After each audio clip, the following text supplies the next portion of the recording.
Weekends with Simon Marnie. It's time for Sunday Brunch.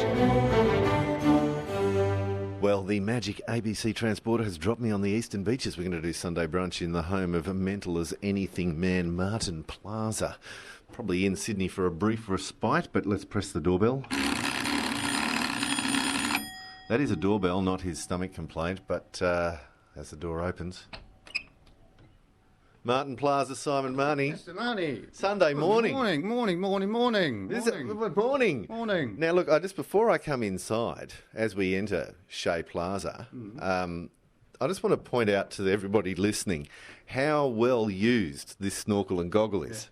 Yeah, that's got had a lot of use, as you can see. No, I don't use those. I just use little swimming goggles. Right. That's just decoration. Is it? Yeah, pretty much. It's not real good decoration, but, it's good. It's supposed to give you that beachy sort of ambience to the horse stand. You know. And the oars, does this mean that you're one of the few people that owns one of the boats down at the local beach? Well, I collect oars. Do you? Yeah, that's just one of the things I collect. They belong to my great aunt who died a little while ago, well, her husband, and we went up to their house on the Central Coast and got to pick up a few nice old things like those oars, and that nice brolly there too came from her house. That's a great. So there's a bit of sentimental stuff there, you know. And the whippersnipper. The whippersnipper. And there's these beautiful old golf clubs that were left at the house when I bought the house. Well, this house here. Yeah. And they've been there ever since. I actually cleaned them up at one point, but they're looking a bit crappy again now. They're very, very rusty. Yeah, hey, let's got a nice leather bag though. Let's go inside Shea Plaza. Come in. Now, I think you might have actually been at a rival school nearby where I went to school. In Chatswood? Yeah. Yeah, I went to St Pius, the 10th. Yeah, no. You went to... I went to Chatswood Primary School. But then did you go to Barker after that? Yeah, but we don't You tell don't want people to tell it's anyone a secret. that. Don't tell anyone. Yeah, Peter Garrett went there too, didn't he? He did, and Mike Carlton. And Mike Carlton, Not at the same time. So, Well, that's funny because Greedy lived quite close to me too, but I didn't know him when I was growing up either. And his mum used to come into the service station where I worked as a pump monkey. Did she? And she used to... Nanette, she's a real sweetheart. Yeah, well, she used to, when we filled the car up, she'd say, you know my son's Andrew in Mental as Anything. Oh, really? And we'd think, there's no Andrew in Mental as Anything. No, that's him. That's him. Andrew Smith. So what was it like when, a boy from the North Shore said, I'm going off to art school? It was kind of a bit of a culture shock moving up to the Cross, which is where I moved first. But, I met all these funny bohemians, people like Reg and all the other, all his crowd, Paul Worsted and all those people they were my first bohemians, really. I'd only hung out with sort of dopey surfies before that. And so then you immersed yourself in the world of the art school? Yeah, went in head first pretty much. And then the band, we started just doing a few gigs and that kind of took off by itself. And next thing when you were on Countdown, so my art career got sort of well and truly derailed. Not derailed, because if we look around here, look, here's a beautiful old Holden Ford. No, that's a Falcon. She's a Falcon. It is. Yeah. It's a Falcon two-door. Two-door. And I can see on the veranda there's a Tirana. Yeah. I'm doing, how people like to have portraits done of their loved ones. Some people like to have portraits done of their cars now. So I've been doing a few commissions, doing car portraits for people. People like to have something to remember them by, and a painting's quite a nice way to do it. Now, Martin Plaza, I actually, spent about 3 years thinking that was actually the name of the place in town, but you got it wrong, didn't you? Because it was Martin Place. Yeah, well, it was Martin Place originally, and then when it became the first pedestrian sort of mall in the city. Do you remember when you used to have to drive along there? Yeah. Then they decided to call it Martin Plaza, and Greedy told some journalists that my name is Martin Plaza, so I just ran with it because I thought it was funny and it's good to have a, nom de plume and all that. And I got all this free publicity as well. Martin Plaza this and Martin Plaza that. And now they don't call it Martin Plaza anymore. I know. I'm really annoyed about it. So there were other funny names that never made it through for some of the Mentals. Can you remember what some of those were? Pete was Ouzo Pork for a while. Reg was Dorky Bladder there for a little while. Greedy was always Greedy. Yeah, he was always Greedy. Yeah, Reg christened him with that nickname, which kind of stuck. After a gig we'd done it was actually at the art school, and we had all this KFC, the big buckets of KFC, and while we were playing, Greedy was eating heaps and heaps of it, and ruined all his harmonicas because they all had like chicken fat and grease all over them. They fouled up the reeds in his harmonicas, and so they wouldn't work anymore. And we all thought this was just, a great joke and all that. And Reg started calling him Greedy after that. And that's where his name came from. Because the first gig you ever did was on the same night that one of the biggest fried chicken aficionados in the world in the history of modern times, the King, died, wasn't it? The King, that's right. And it's funny because In Excess and Midnight Oil also cite that day as their first official gig too, which is kind of interesting. Do you reckon they're riding on your coattails? I don't know. I wouldn't like to go. I won't go there. Did you hear that Elvis had died while the gig was on or afterwards? Well, the gig was already set up at the cell block. As it turned out, Elvis died the day before, so it turned into a kind of wake. So it was actually the day after Elvis died. But I managed to throw together a big backdrop of, painted a big canvas of Elvis, and that was, the backdrop. And we're already doing a couple of Elvis songs, so we...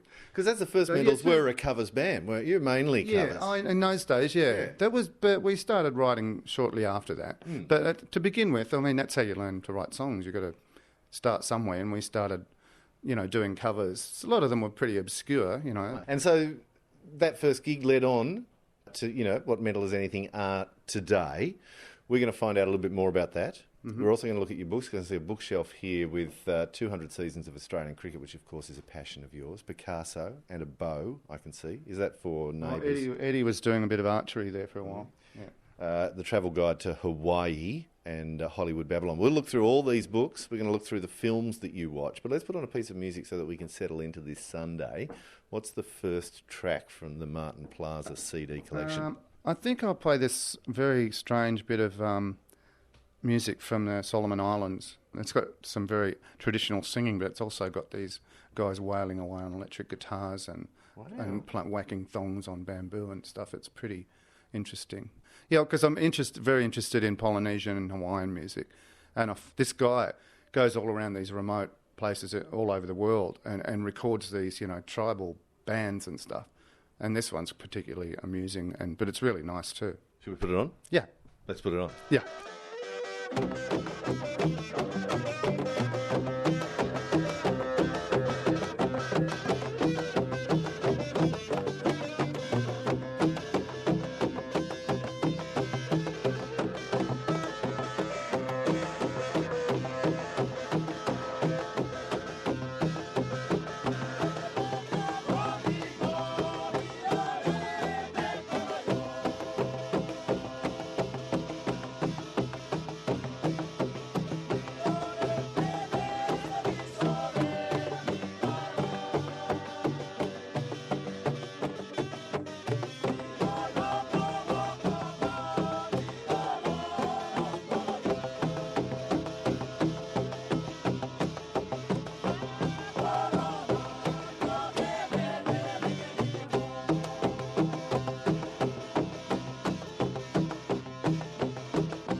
My God, that is... Now, what are they called? They're called the Wadji Brothers, and they're from Papua New Guinea.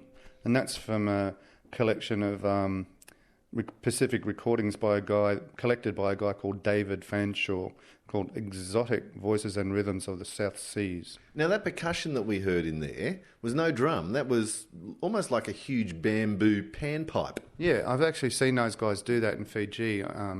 and they have those big tubes of bamboo, and they whack them with thongs. And they're different lengths, so they have different pitch on them. So that was all that weird, fairly tuneful percussive sound that you could hear. And the heavily distorted guitar. Heavily distorted guitar with lovely singing over the top, which you can't really beat that combination. And rock and roll. And that's basically the Papua New Guinean version of Mental as Anything, isn't it? Pretty much, yeah. We're doing Sunday brunch in the home of Martin Plaza, walking through. The thing I like about your house is it's almost like a museum. It's a bit like the Addams family's house, isn't it? Yeah, that's what I like. For example, can we look over here at the bookshelves? You've got these fantastic sort of like China 1930s, 40s pieces. Yeah, Kate collects a bit of that stuff. She put the Chinese newspapers on, as a sort of wallpaper up there too, which is quite nice. And I really like from 2003, the Chinese peasant worker. It's actually a painting of a painting. Saw this tiny little print of this picture, and I loved it. And I don't even know who the artist was, but I did a larger version of it. So it's kind of like a painting of a painting. On 702 ABC Sydney, we're doing Sunday brunch in the home of Martin Plaza. Let's look at the books that you read, because spend a lot of time on the road, a lot of time travelling. So I guess books are but I'm sort of a bit hooked on Sudoku at the minute. So I'm not reading as much as I should. Do you actually like Sudoku? I do. I find it really calming. Really? I do. Yeah. Were you ever brilliant at maths? No, it's not really about maths, I reckon. I reckon it's more... I was pretty crap at maths, actually, but they say it's more about just, problem solving. Sudoku, wouldn't have thought it. Look, we're looking up there, a few art books, The Impressionists, a few sport books, a few travel books, Robots and Spaceships by the Taschen. But what's the first book you want to pull off the bookshelf of the Plaza collection? Well, maybe this one. I've been enjoying this. This is David Sedaris, Dress Your Family in Corduroy and Denim. Very amusing short stories by the American Greek guy who was interviewed, I believe, by Richard Vidler a few months ago. He was out here promoting this book, and Kate bought it, enjoyed it, so I've been having a look at it too. Whimsical short stories, would you say? Just funny about growing up in the 60s in America, and some later ones when he was travelling around Europe. They're very good. Anecdotes, All right. I'd love to read that one. Yeah. The one down underneath, Rat Pack Confidential by Sean Levy. Have you read this one? No, I'm going to hook into that one next. But as you can see, it's got some pretty good raps on it. It's got all the naughty things that they got up to should be in there. Pretty well covered, I hope. Because I would have thought that you would have been happier born into Las Vegas as a performer in the 50s. I don't know. I don't like Las Vegas very much. Don't you? I've been through there a couple. It's kind of like hell, really.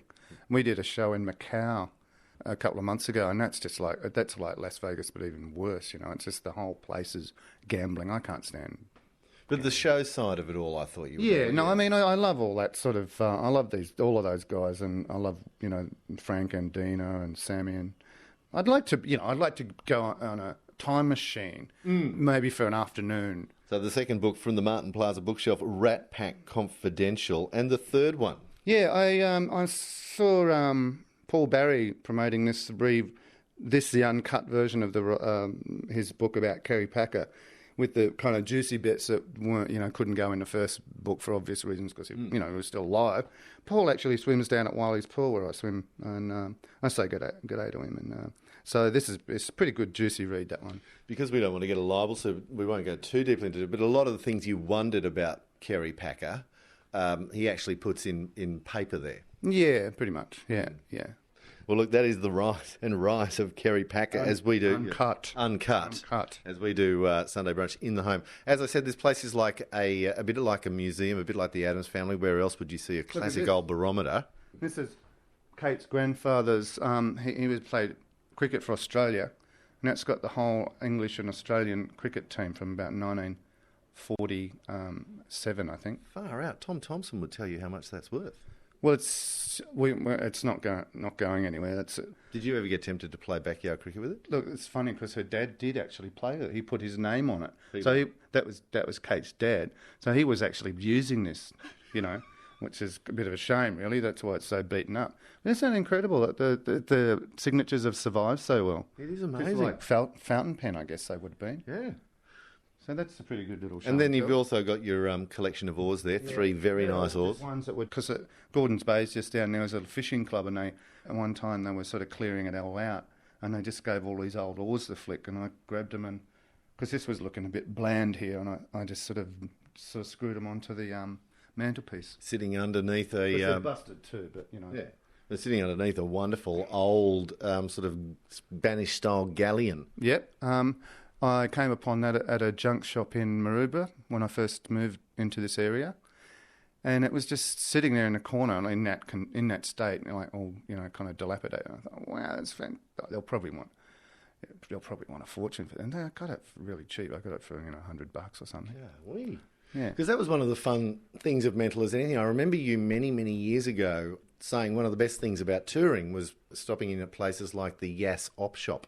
Yeah. I got a lot of nice clobber there, some nice old suits and, And the women at the Yass Op Shop would hold clothing for you, wouldn't they? They did. They were really lovely 2 or 3 old ladies that used to run. They never changed either over the years. And they knew the kind of stuff that we were chasing, and they'd put it aside for us, which was pretty sweet. So the two of us would turn up. Yeah. Well, but it's sort of sad because you don't really go to Yass much anymore because it's sort of bypassed. But I still like going to that op shop. It's still a good op shop. Is it still there? Yeah. You can take the op shop out of Yass, but you can't take Yass out of the op shop or something like that. Yeah. That's what I was going to say. Hey, look, let's put on another song. We'll find out why it's a favourite song once we've heard it. But what's the second song from the collection of Martin Plaza? Actually, it's not on this one, but I've got a lot of Dino stuff. Dean Martin. Yeah, Dean Martin. I think I'd have to go with Everybody Loves Somebody Sometime. That's one of my favourites. Everybody loves somebody sometime. Everybody falls in love somehow. Something in your kiss just told me my sometime is now. Everybody finds somebody someplace. There's no telling where love may appear. Something in my heart keeps saying my someplace is here. If I had it in my power, I'd arrange for every girl to have your charm.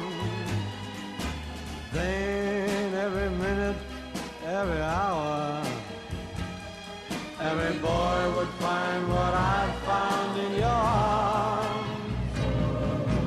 Everybody loves somebody sometime. And although my dream was overdue,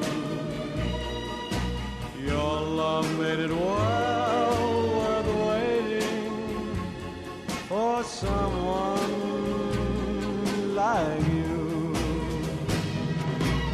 If I had it in my power, I would arrange for every girl to have your charm.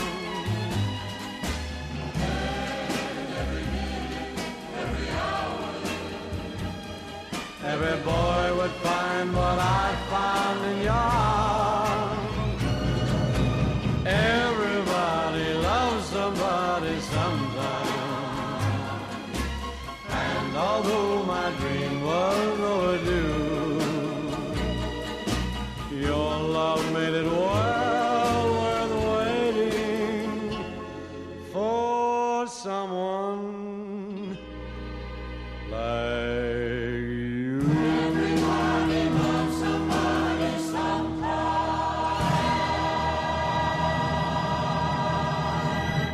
Oh, look, a little bit of Dean Martin as we do Sunday Brunch in the home of Martin Plaza from Mental as Anything. And Mental as Anything seem to be travelling Australia, the world. You just mentioned Macau, busier than ever. Yeah, we're flat chat. We spent quite a bit of time in WA these days. So I guess one of the successes of the Mentals was the fact that you all wrote songs, didn't you?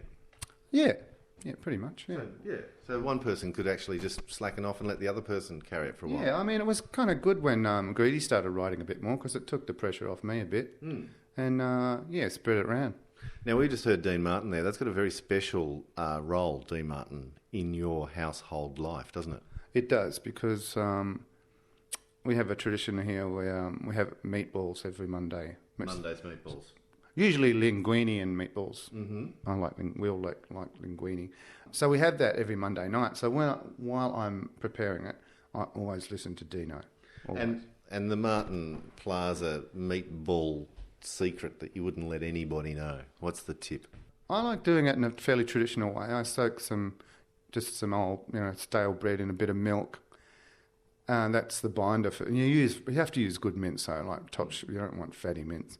But I guess my secret, the thing I do that is my sort of trademark. Yeah, I put a little bit of dry sage in it too. Oh, okay. In with the meatball mole. And the actual, tomato sauce is, I put some garlic and a little onion into this little oven here. Yes. I give that a bit of cook it down for about 20 or 30 minutes, so it's nice and soft and the garlic's, fragrant. And then I blend it with a tin of tomatoes in there with a bit of chilli, red chilli, and whack it into the saucepan. And then I season it with some salt and pepper and red wine. Because this really... You've got to have a generous, half a glass of decent red wine. And then you put the meatballs into that. I do the meatballs in the wok. They're really easy to do in the wok. Because that way they brown all round. Yeah. And you put them in there and put a lid on for a little while until they go sort of firm. And then you slide them into the tomato sauce. Heaven on stick. Serve it with fresh basil. Because you love cooking, don't you? Around the other side there is possibly every gourmet traveller magazine to have been released from 1957. Yeah, I do love cooking. It's kind of a hobby. You tried to open an oyster bar, didn't you? We had an oyster bar going at Wiley's Pool for one summer, and it was bloody hard work trying to work at night and lug it, and because we were shacking them, so you know how heavy oysters are. Yeah. And there's a lot of steps too, and oranges. We were juicing, doing fresh juice, and it was really hard work. So it was just something I wanted to do. I got it out of my system, and I came away with a very healthy respect for restaurant people. On 702 ABC Sydney, we're doing Sunday Brunch in the home of Martin Plaza. The films are actually on the other side of the house. Should we run there quickly? Yeah. Let's go. Let's go there quickly as we make our way back through a rocking horse, an incredible bar from, bar probably found in another op shop on the tour. Yep. The movies that Martin Plaza watches, and I can see a few DVDs here, Getting Square, but End of the Century. Is that the Ramones doco? That's amazing. I watched that last night. That was given to my son by his uncle, his birthday present. So I watched it last night. It's very interesting, actually. Is that one of the movies you're going to choose, or are there 3 others that we can get from Martin Plaza? It's not really a movie, it's a documentary. I was going to choose my 3 favourite movies, I think. All right. What's the first of your 3 favourite movies? My favourite movie of all time would be Blazing Saddles. We don't need no badges. I think it's the funniest movie ever made, and I watch it regularly. This one... Can you recite lines from it? Pretty much the whole thing, I think. Really? Yeah. Is that the Martin Plaza party trick? It was Mel Brooks. Yeah, Mel Brooks. Great cast. Yeah, yes. Gene Wilder's fantastic in it. And the guy that played the Black Sheriff just died recently, sadly. And Madeline Kahn's fantastic in it too. I'm tired of love. Always coming and going and going and coming and always too soon. It's fantastic. So Lily von Stupp, she plays this German sort of cabaret singer in it. Yeah, it's very funny. It's a hysterical movie. Blazing Saddles, the first film from Martin Plaza. The second one, I don't know that you've got there in your hand. This one's called Amazon Women on the Moon, and it's just a whole lot of really funny... It's set up like you're watching a B-grade movie, 50s, really B-grade space movie. It's just faulty. So they keep... all these other stuff comes in. And it's by the... John Landis, isn't it? Yeah, it's John Landis, and it's got this guy called No Soul Simmons. He's a black guy and he's got no soul, and you've got people like B.B. King coming on with this really sincere appeal to donate money to research this cruel condition of blacks with no soul. And it's very funny. He's singing, tie a yellow ribbon round the old oak tree, and he's got tapping his foot out of time. It's really funny. But there's just heaps of funny stuff in there. That is the second movie. It's pretty hard to get, though. It's called Amazon Women on the Moon. I think it was made in about 1980 or something like that. But this is one of my favourites too. Dites-moi pourquoi, chère mademoiselle. Gonna wash that man right out of my head. Because I'm sort of secretly in love with Mitzi Gaynor too, I think. Oh, yeah? Yeah. Does your wife know? I think she does, actually. Really? She busts me watching this all the time. So I watch this regularly too. That's South Pacific. Rosanna Brazzi's fantastic in it. I think it's probably my favourite musical. This brings us back to where we started, Chatswood. Chatswood, yeah. Because I was in the Chatswood Musical Society of South Pacific Fantastic. playing. Who was the planter's son? The planter's son. He had little boy and little girl. And you know who the little girl was? What? Roger Clemson's daughter, Fantastic. Mandy Clemson. Wow. You've reminded me. I'm impressed, Simon. I really am. You've reminded me of South Pacific all over again. Was Roger's, is she kid? Roger's daughter? Well, I had a crush on her, but we won't say that on the radio. Well, is that what you're saying? You're might not that fussy or what? No. But I'm a bit embarrassed to say that on the radio. Oh, okay, right. Yeah. Because this is about you. Yeah, that's true. This is my show. That's it. We're doing Sunday brunch in the home of Martin Plaza. Look, I can see ABC News is about to start. I've got about a few minutes to get back to the ABC and turn that on. Maybe you should come back and play the theme for me. Have you got another piece of music that you'd like to play for us to get me back to the studio? I love all this vintage Hawaiian stuff. I noticed that. This first one on this CD is great. Felix Mendelssohn and his Hawaiian Serenaders. When you dream about Hawaii. Yeah, When You Dream About Hawaii. That's a beautiful piece. Probably recorded in the 30s, maybe early 40s, but really swings along. I love it. And that's from the CD Blue Hawaii, a vintage anthology, 1926 to 1942. Yep.